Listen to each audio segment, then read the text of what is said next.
Welcome to another edition of the Friday Show brought to you by Woodbine. This is the big weekend, the King's Plate Sunday, the first King's Plate since the early 50s, formerly the Queen's Plate. I'm looking forward to being up there for the races at Woodbine. Big Sunday card, 13 races. I think I saw double-digit entries in 9 of the 13 races, so these are going to be good betting races. Kicks off at 12:25. The King's Plate itself is race 10, going at 5:39 Eastern. And I am so happy to be joined once again this year by Jennifer Morrison.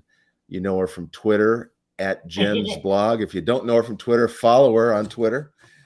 Jen has been covering Canadian racing in the Toronto area for many years. I won't say how many. Yeah, I'm glad you said many years and not an actual number.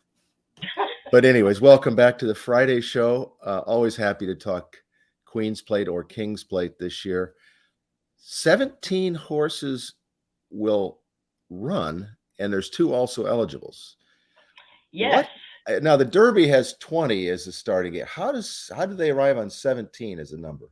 Because of the width of the track is not quite like Churchill, so they have the one starting gate, and then 3 more can go in, and so that's pretty much the reason why 17. It's a lucky number.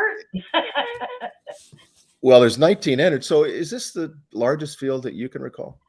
Yeah, I mean, there's been, I don't remember. Well, I certainly don't remember also eligibles in the plate. But back in the day, there was probably 20 horses, 20 starters. But since I've been covering or watching racing, I don't remember a field with 19 entered. 2 also. I've seen 17 of them because and this year there's so many because there's no Moiras or Lexi Lou's or Wonder Godots and all that stuff.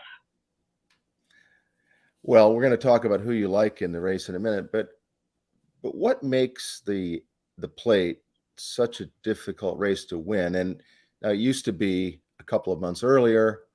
They moved it because of COVID. Then they decided they wanted to keep it where it is in the calendar right now in August. What makes the plate such a difficult race? Well, much like the Kentucky Derby, Ray, it's 1.25 miles.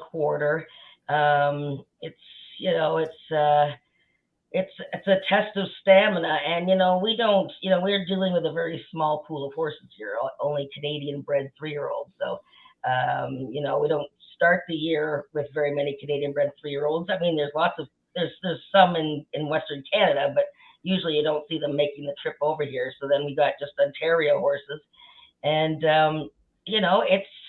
it's the traffic, it's the traffic, it's the distance, and it used to be the way the track played. Now I find Tapeta is pretty much fair all the time, but it's and the crowd, and those are all similar things like the Kentucky Derby, right? It is mayhem on plate day as far as the number of people and music and big hats. I think I saw a tweet from the outgoing CEO Jim Lawson that it is a sellout on Sunday. Yeah, which that's quite something. I mean, because there's we lost one floor from the casino, but still there's tons of seats and restaurants and all that. So it's a big event, and you won't even recognize the place now, Ray, because we have the hotel, which just opened on August 1st. And I know people are going to be staying there Saturday into Sunday, and you can watch the races from your hotel room. And there's a giant parking garage. There's a theater that's going to be opening, and then the new casino. So it's pretty spectacular. So I think everybody wants to get a look at that as well. Well, I'm certainly looking forward to it. I haven't been there since the pandemic hit a few years ago, and it truly is one of my favorite places to go, not just because of Woodbine, which is a world-class facility, but because Toronto is a world-class city, and you exemplify the Canadian spirit of friendliness and a very, very welcoming attitude. You've always been nice to me, at least so far. Yeah, so, I'm always. Thank you very much. So this race looks particularly wide open, and that's, as you said, is probably why you drew so many entries. The favorite in Mhm. here, I believe, is a Chad Brown turf horse. Is that correct? Yeah, yes, yep. That is true. Kalik, bred by David Anderson here, and Peter Bergler. Has never run at Woodbine. The horse was bought at Keeneland, and he won the Pennine Ridge Stakes, the graded stake on turf, at Belmont, and recently ran the Belmont Derby, and lost his marbles before the race, got all washy, was fractious in the gait, and just sort of was tugging on the rider. It was just a mess all the way. But Chad Brown was quoted, but way before that race, that they were looking at the plate. And you know what? I mean, Kalik's profile is almost identical to that of Safe Conduct, who won the plate 2 years ago. Safe Conduct ran in the Pennine Ridge, didn't run very well. Safe Conduct ran in the Belmont Derby, didn't run very well, and came here and won the Queen's Plate, and was had the same style of running, a stalker pace setter horse. So Chad Brown sent a horse up here not long ago. That was the grass horse that won the Marine Stakes on Tapeta, Turf King, I think his name was. So, this horse, it's like most people say, and I agree, the race goes through him. Absolutely goes through him. He's got a great post. He's got Kazushi Kimura, who's just getting back into form. He suffered a concussion, and he's been slow to get back to his top form. But Kelly can back on Lasix too, so it gets Lasix. So I think the whole race goes through that horse.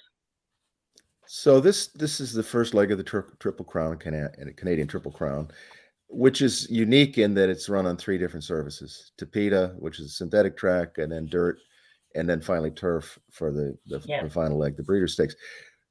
It's been on poly track or Tapeta since 2007, I think. Is after all of these years and all of these races that you've seen, 2-turn races, is there a running style that seems to work best on Tapeta? Yeah, mostly, I've seen,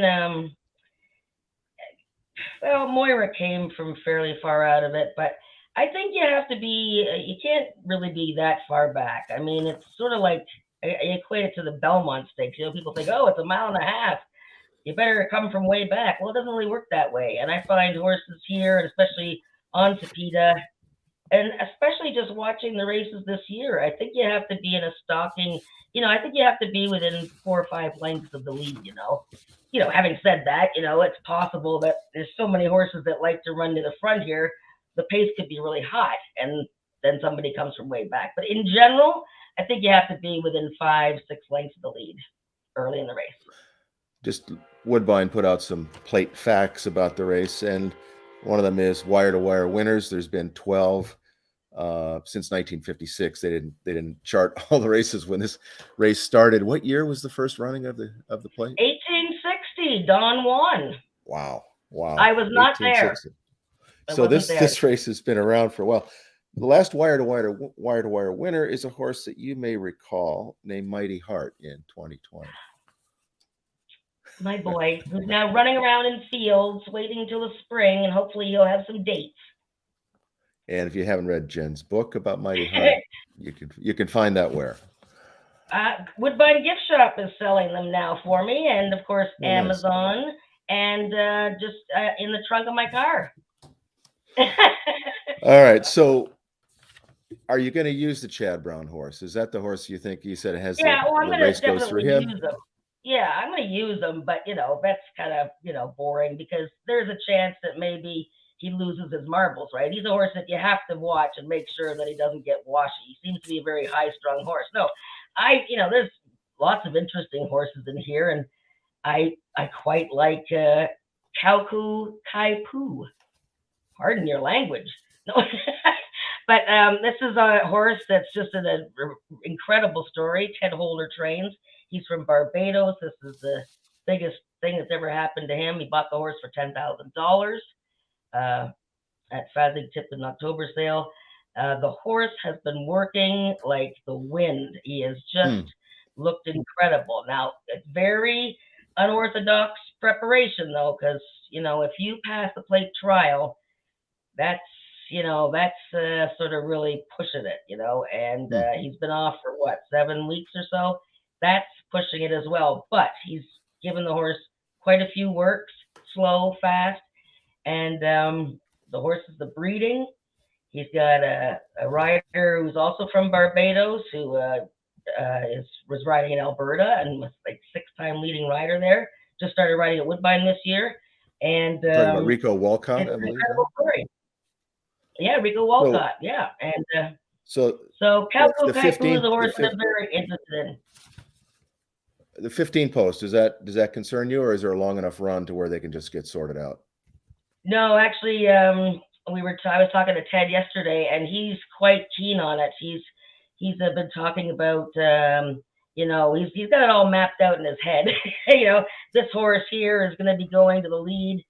Paramount Prince, the plate trial winner, is a couple of slots inside him there, and he says, he thinks he's going to be in a perfect stalking position, and I think he is too. I mean, it's quite remarkable. The horse is owned by like 10 people, and they live in Finland, Australia, Barbados, Toronto. I mean, they're coming from all over the world. Wow. So I'm quite interested in that horse. It'd be a great story if he won. And my third horse is standout with Castellano. This was the fastest race of any horse, really, 2 starts ago when he won. As far as sheet numbers and all that, he's coming off a very drab outing, but I think the trip was just messy, and I think he's the real deal, Stanley House. So those are my 3 horses that I'm going to play around with. And what about the fillies? Because fillies have done very well in the plate, and there's 2 in this year's field, including the Woodbine Oaks winner. Yeah. Any thoughts on the fillies?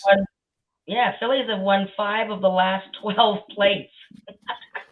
The fillies this year, the first 2 finishes of the Oaks, Elysian Field, a good sized filly who reminds me a little bit of Lexi Lou, not the color or anything, but just the way she's sort of made. She's on the way up, and she's got a good kick and a hot rider, Sahin Savachi. And the second place finisher in the Oaks, Wickenheiser. A lot of people like her. She's been an underachiever for quite a while, pretty much since she ran first time out. But she's going to like the distance, Wickenheiser. But I don't think it's going to be a filly this year. I think the boys are going to take over. You had mentioned the rider of Elysian Field, Sahin Savachi. That's a fairly new name, at least on my radar in terms of Woodbine. Talk a little bit about him if you could. A fascinating story. He was born in British Columbia, but then he grew up in Turkey. So we call him the Turkish Delight, actually. But anyways, then he came back to British Columbia and started riding racehorses, and only came to Woodbine, I would say, I'm going to have to guess here, just a few years ago. Very shy, didn't know how to promote himself, got on a few horses for Phil Gracie and Marty Drexler. Didn't look like he was going to be able to hack it here. And between Marty Drexler and Phil Gracie, he started winning the occasional race. And then just in the last year or so, just incredible. This guy is fearless. He's got this amazing sort of personality where he just doesn't, he's not animated like some people when they throw their hands around and talk, like me. And, he's just got nerves of steel. And this guy is incredible. Now he rides for Mark Casse and all the big barns. Right. Yeah. It's like I said, it's a name that I wasn't familiar with. And all of a sudden I see him winning these big races and riding for Casse and other leading trainers. He has really caught fire this year. Yes, he has. Yep, he's very talented. So you've given us a couple of the horse whose name I can't pronounce, the 15 horse. Help me with that again. Kaipu. All right, well, that's easy for you. 6-1 in the morning line. Yeah. Who do you like as a rank outsider in the field that might have a chance to upset the apple cart? I would have to say, oh gosh. Well, first of all, I bet on Rich Strike because he got in off the also eligible list. So, and I bet any horse getting in off the also eligible list. It's just my crazy little thing that I do. So if either of these two horses gets in off the also eligible list, Enjoy the Silent or Runaway Charlie, who, by the way, is a full brother to Moira, who won the plate last year. I'll be betting them. But other than that, my crazy, crazy long shot is, believe it or not, Moon Landing, number 17, getting his blinkers back on. Kevin Attard, Luis Contreras, who got fired off of Stanley House. But this horse has all the tools. He's a good horse. He just doesn't rarely shows it. But that's the horse that might surprise come charging down the lane, especially if there's a hot pace. Kevin Attard has what? Kevin has 4 in here, I believe. I think so. Yeah. One of them is last year's 2-year-old champion, Philip My Dear, 2-year-old Canadian champion. Philip My Dear, who is 30-1, has not done a lot this year. Is there any chance for a wake-up call? Well, he's got blinkers on. I mean, that might wake him up a bit. But the thing is that, and Kevin told me this earlier this year, he's pretty sure the horse is better on grass.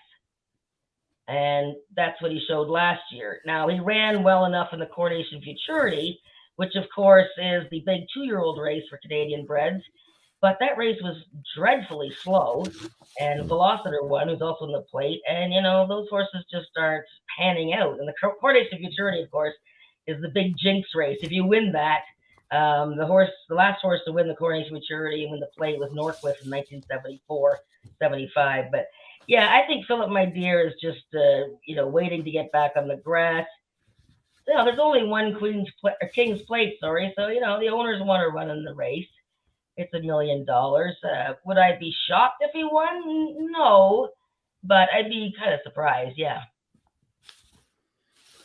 And then finally, the man who's tied with Mr. Giddings, I believe his name is, for the most Queen's Plate wins of all time, Roger Atfield, with 8 wins in this big race, dual Hall of Famer. He's the owner, breeder, and trainer of a long shot in here. Is this going to be Roger's 9th King's Plate? Well, I don't think so, but two-way crossing, yeah. He owns this mare, Double Guns Girl, and he's had stakes winners out of her, and you don't usually see Roger Atfield, breeding or owning a horse at all, but he's got this mare who's done so well for him. This horse, suddenly the light bulb went off last time, took the blinkers off and won, but he was in for a tag. I mean, he was running for 40,000 claiming. No one claimed the horse. And since then, the horse had a huge workout, 7 furlongs and 125 and change. Antonio Gallardo's gonna ride him. But I mean, even Roger was joking at the draw. Now, I wasn't there, but I've been told he was sort of joking at the draw. He's like, well, if it was somebody else's horse, there's no way that he would, want this horse to be in the race. The horse is, he says, this is not usually the way that I bring a horse into the Queen's Plate, but it is Roger Atfield. We call him the governor, so, who knows? But crazier things. Well, whether it's the Queen's Plate or the King's Plate, this is Canada's biggest race. It's a great tradition, and there's always good stories around it. Jennifer, we really appreciate you joining us on the Friday show. So give us your betting advice for this race, and then we'll sign off. Yeah, I mean, I like exactor boxes or sort of exactor wheels or tri wheels. Pick out 1 or 2 horses that you like and put them first or second. I like Stanley House, the 1 horse. I like Kalik, who is I don't have the numbers, but the 6 horse, I believe. Yeah, Kalik, and my huge and what was the other one I liked? And my huge long shot is 17 Moon Landing, and I also like the 15 Kauko Kaipu. Say that 3 times fast. All right, we'll follow her at Jen's blog on Twitter. Jen, I look forward to seeing you at Woodbine this weekend. Thanks again so much for joining us on the Friday show. And tune into the King's Plate this weekend, Sunday. It's a big card. There's several other stakes on the program as well. It's going to be a great day. We'll see you up there, and we'll see you all next week on the Friday show. Support award-winning independent horse industry journalism and become a Pollock Report Insider on Patreon. For as little as $5 a month, insiders get access to exclusive Q&As with Pollock Report staff, insight behind our editorial process, exclusive opinions and on-site analysis, Pollock Report merch, and more. This is not a paywall. The website you know and love will always be the same. But if you want more, and you want to make our coverage even better, visit patreon.com/Pollock Report and become a Pollock Report Insider today.